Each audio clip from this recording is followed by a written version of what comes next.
এইটা হলো আমাদের গন্ধরাজ গাছ।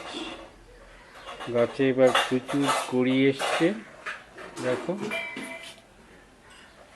উপরেও যেমনি আছে নিচেও তেমনি আছে। একটু ঘুরিয়ে দেখাচ্ছি এবারে, আস্তে আস্তে প্রচুর কুড়ি এসছে।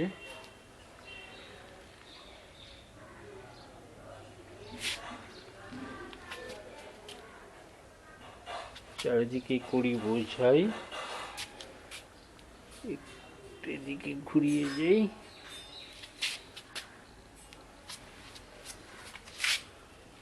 চারিদিকে প্রচুর কুড়ি দেখতে পারো, নিচ অব্দি একদম কুড়ি। গাছের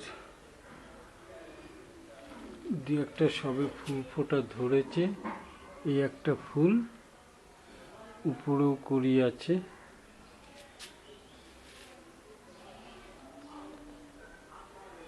ভালোই এবারে প্রচুর কুড়ি এসছে।